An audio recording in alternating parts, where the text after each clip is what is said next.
다 같이 베드로의 신앙 고백으로 월요일 새벽 예배를 주님께 드리겠습니다. 주는 그리스도시요 살아계신 하나님의 아들이시나이다. 아멘. 하나님 감사합니다. 오늘도 하나님의 은혜 가운데 우리에게 생명을 주셔서 이렇게 기도하며 하루를 시작하게 하심에 감사합니다. 우리가 기도할 때마다 하나님의 나라가 임하게 하시고, 우리가 기도할 때마다 흑암이 꺾이게 하시고 생명이 살아나게 하여 주옵소서. 우리 주 예수 그리스도의 이름으로 기도드리옵나이다. 아멘. 찬송가 288장입니다.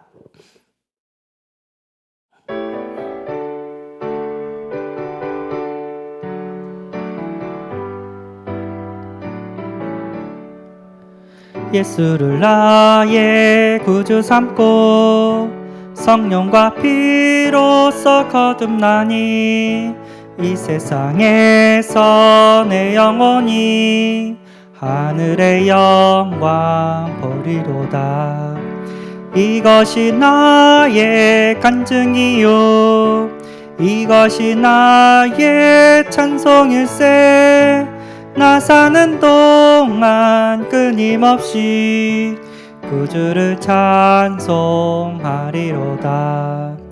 온전히 주께 맡긴 내 영, 사랑의 음성을 듣는 중에 천사들 왕래하는 것과 하늘의 영광 보리로다. 이것이 나의 간증이요 이것이 나의 찬송일세. 나 사는 동안 끊임없이 구주를 찬송하리로다. 주 안의 기쁨 누림으로 마음의 풍랑이 잔잔하니 세상과 나는 간 곳 없고 구속한 주만 보이도다. 이것이 나의 간증이요 이것이 나의 찬송일세. 나 사는 동안 끊임없이 구주를 찬송하리로다. 아멘. 하나님 말씀 잠언 3장 3절에서 4절입니다. 잠언 3장 3절에서 4절입니다. 합독하겠습니다. 인자와 진리로 내게서 떠나지 말게 하고 그것을 내 목에 매며 내 마음판에 새기라. 그리하면 내가 하나님과 사람 앞에서 은총과 귀중히 여김을 받으리라. 아멘. 예. 올 한 해는 역동적인 교회 응답을 받아야 될 줄 믿습니다. 그래서 역동적인 교회라는 제목으로 함께 은혜를 나누고자 합니다. 예. 역동적인 교회는요, 역동적으로 복음을 위해 일을 하며 역동적인 응답을 받는 교회인 줄 믿습니다. 복음을 위해서 우리가 헌신할 수 있는 줄 믿습니다. 그러기 위해서는 첫 번째가 복음을 이해해야 한다고 했죠. 왜 우리가 복음만을 전해야 되는지, 물고기가 물 떠나면 모든 문제가 오는 것처럼 나무가 그 뿌리가 땅속에서 뽑히는 순간 모든 문제가 오는 것처럼 영적인 존재인 인간이 하나님을 떠나면서 모든 문제가 시작되었습니다. 그 문제 속에서 우리를 구원코자 하나님께서 예수 그리스도를 보내주셨고 예수 그리스도의 십자가에서 죽으시고 부활하셔서 우리의 모든 문제를 해결하셨고 그 예수 그리스도 복음을 듣고 믿고 예수 그리스도를 영접하면 모든 문제가 해결되는 줄 믿습니다. 그래서 우리는 이 복음을 전해야 돼요. 내 인생이 돈 문제인지 알고 건강 문제인지 알고 아니면 가정 문제인지 알고 아니면 학업 문제인지 알고 있었는데 알고 보니까 하나님을 떠난 문제입니다. 하나님을 만나면 그 어떤 것도 문제가 되지 않아요. 창조주이시고 전능하신 하나님이 나와 함께 하시기 때문에 그 문제를 하나님께서는 해결해 주실 것이고요. 그 문제가 해결이 안 되는 문제라면 하나님은 그 문제를 뛰어넘을 수 있도록 힘과 능력으로 우리와 함께 하시고 우리에게 힘과 능력을 더해 주시는 줄 믿습니다. 그래서 우리는 이 복음이 이해가 되어져야 돼요. 두 번째는 뭐냐면 복음의 깊은 뿌리가 내려져야 됩니다. 복음을 들었긴 들었는데 이게 뿌리가 안 내려지니까 문제와 사건이 터졌을 경우 흔들려요. 나무가 뿌리가 깊게 내려지면 태풍이 와도 절대 나무는 쓰러지지 않습니다. 근데 그 나무가 뿌리가 깊이 내려지지 않으면 산에서 도시에 심은 나무인데 얼마 지나지도 않았는데 갑자기 태풍이 왔어요. 그 도시에 심은 나무들이 다 쓰러졌어요. 왜 그런가 봤더니 아직 뿌리가 땅속에 깊게 내려가지 못했기 때문에 작은 어려움 속에서도 나무가 뽑히는 그런 일이 벌어졌습니다. 내가 완전한 복음을 갖고 있는데 이 완전한 복음에 깊은 뿌리가 내려지지 않으니까 문제가 왔을 때 두려워 떨고 걱정하고 문제가 왔을 때 진짜 불신앙하고 쓰러지는 경우가 있습니다. 그래서 우리는 복음의 뿌리를 내려야 된다고 우리 목사님께서 말씀을 주셨습니다. 자, 어떻게 하면 복음의 깊은 뿌리를 내릴 수 있을까요? 복음 체질이 되면 됩니다. 계속해서 구원의 길을 그리고 계속해서 복음적인 말, 믿음의 고백을 하고 계속해서 만나는 사람들에게 내가 누리는 이 복음을 전하는 전도를 하면서 우리는 복음의 깊은 체질을 뿌리를 내릴 수 있는 체질을 가져야 됩니다. 체질은 이제 습관에서 나오는 거거든요.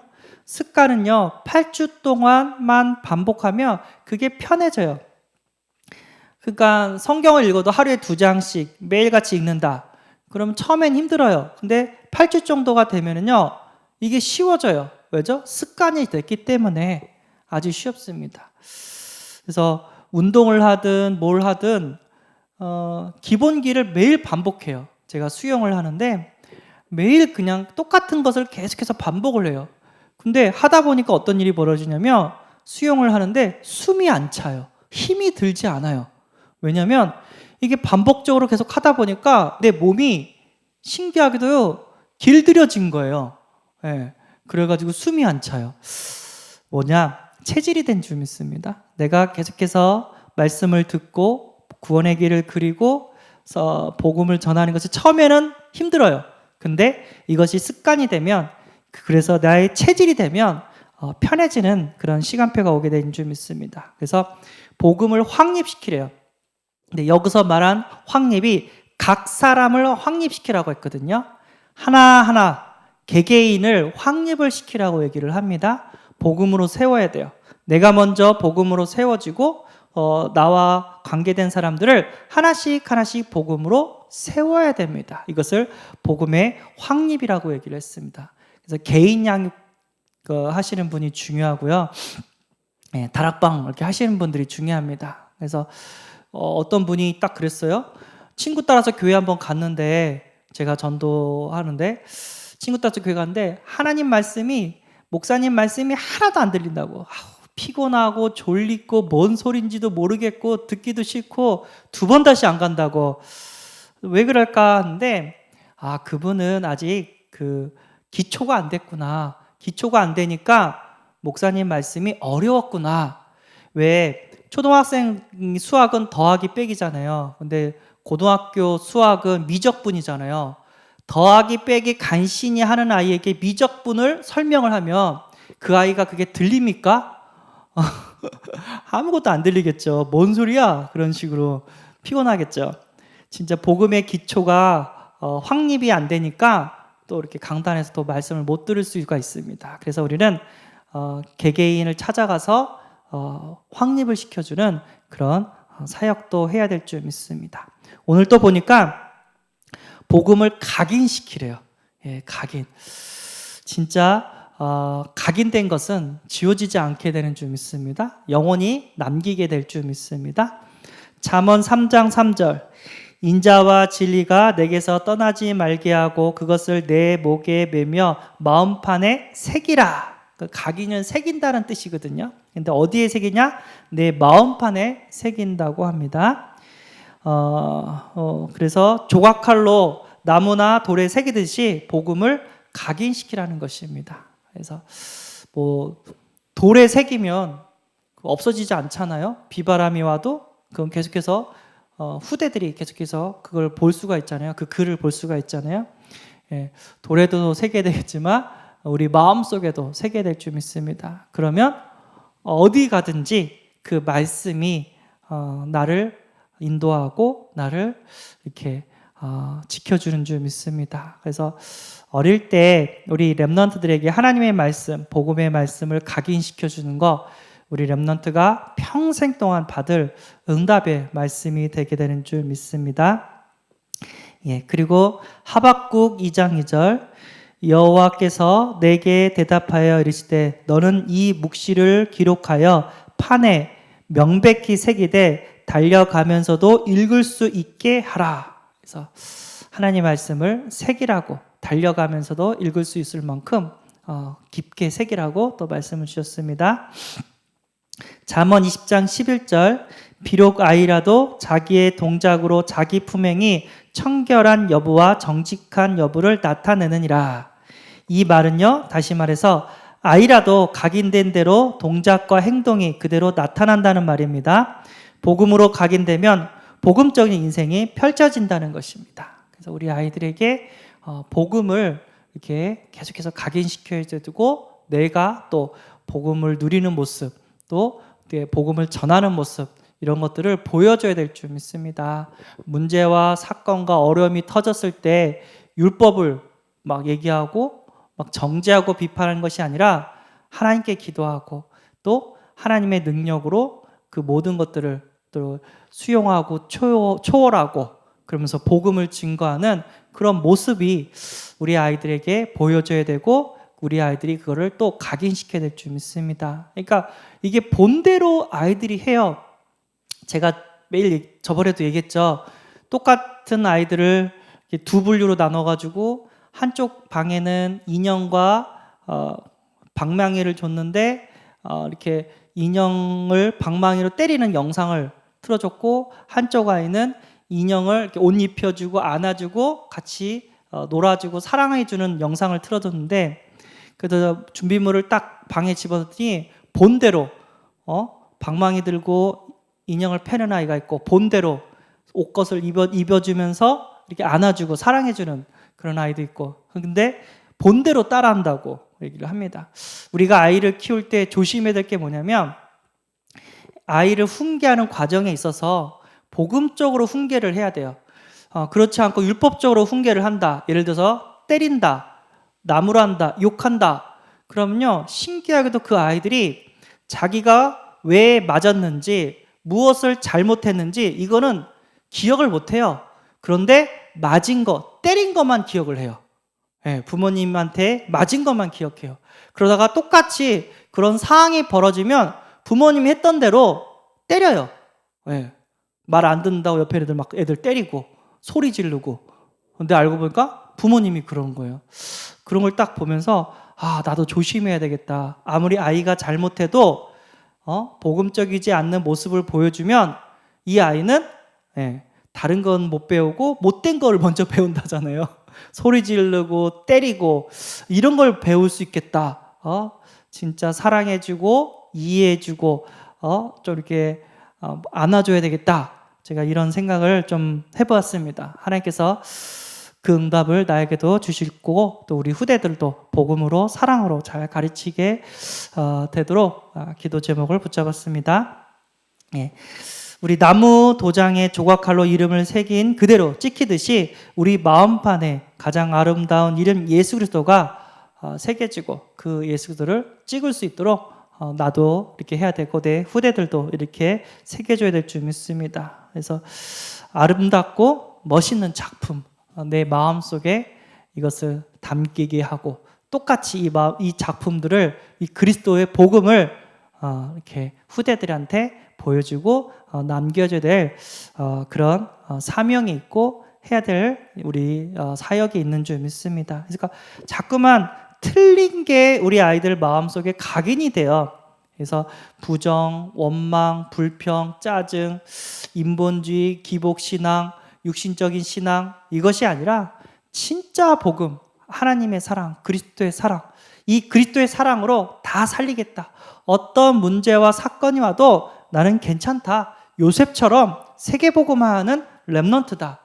요셉은 엄마가 일찍 돌아가시고 왕따를 당하고 노예로 팔려가고 감옥에 누명 써서 들어갔지만 흔들리지 않았다. 그 마음속에 그리스도 세계복음화 언약이 있었는데 결국 이집트를 살리고 그 가족을 살리는 세계복음화의 응답을 받았다.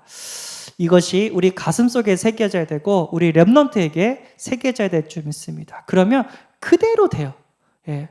똑같이 문제가 터졌는데 어떤 사람은 그 문제 때문에 성장하는 사람이 있고요. 어떤 사람은 그 문제에 넘어져서 두 번 다시 일어나지 못하는 사람이 있습니다.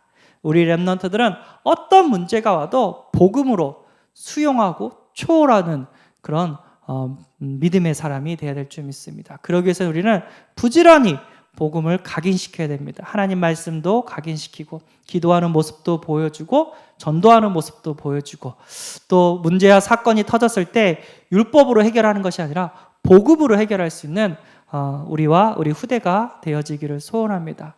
손양호 목사님 계속해서 얘기했죠. 문제가 딱 터졌는데 자기 두 아들을 죽인 그 공산당 아이를 곧 있으면 총살당해야 될 그 공산당 아이를 자기 아들로 양자 삼아줬잖아요. 그리고 복음으로 사랑으로 키워줬고 그 아이가 나중에 결혼해서 또 아이를 낳는데 그 아이가 뭐라고 했냐면 아버지 나는 직업이 어떤 직업을 가졌으면 좋을까요? 물어봤대요. 그랬더니 그 아버지가 자기를 살려줬던 나는 손양호 목사님처럼 네가 목사가 됐으면 좋겠다라고 얘기를 했답니다. 아니나 다를까 그 아들은 목사가 됐어요. 진짜 율법의 눈으로 보면 다 죽여야 돼요. 근데 복음의 눈으로 보면요 다 살려야 됩니다. 그래서 가해자는 사람이 아니라 마귀라고 하잖아요. 피해자가 모든 사람이고 그래서 우리는 그 마귀가 판을 치지 못하도록 복음을 각인시켜야 됩니다. 우리 마음속에 렘넌트 마음속에 어떤 상황 속에서도 그리스도 하나님 바라봐라. 하나님 함께 하신다. 하나님이 너를 통해서 세계복음화를 이루어 가신다. 우리의 기쁨이고 우리의 축복이고 우리의 행복이 여기에 있는 줄 믿습니다. 우리가 뭐 좋은 대학 가고 좋은 직장 가고 돈 많이 벌고 좋은 집 사고 좋은 차 사고 이거는 행복이 아니에요. 진짜 행복은 그 모든 것을 주신 하나님을 누리는 겁니다. 하나님과 함께하면 초가집에 있든 기와집에 있든 행복할 수 있습니다. 반대로 하나님이 함께하지 않으면 가난하면 가난해서 행복하고 부자가 돼도 또 다른 문제로 인해서 또 불행해집니다. 우리가 진짜 복음을 누리는 복음을 각인시키는 이런 응답을 꼭 받아야 될 줄 믿습니다. 기도하겠습니다. 하나님 아버지 감사합니다. 우리가 다른 것을 각인시키는 것이 아니라 우리의 마음속에 복음을 각인시키며 역동적인 나와 교회가 되게 하심에 감사합니다. 이 복음을 위해서 오늘도 헌신하게 하시고 오늘도 하나님 앞에 기도하며 현장을 살려내게 하여 주옵소서. 우리 주 예수 그리스도의 이름으로 기도드리옵나이다. 아멘. 하늘에 계신 우리 아버지여 이름이 거룩히 여김을 받으시오며 나라에 임하옵시며 뜻이 하늘에서 이룬 것 같이 땅에서도 이루어지이다. 오늘날 우리에게 일용할 양식을 주옵시고 우리가 우리에게 죄지은 자를 사하여 준 것 같이 우리 죄를 사하여 주옵시고 우리를 시험에 들게 하지 마옵시고 다만 악에서 구하옵소서. 대개 나라와 권세와 영광이 아버지께 영원히 있사옵나이다. 아멘.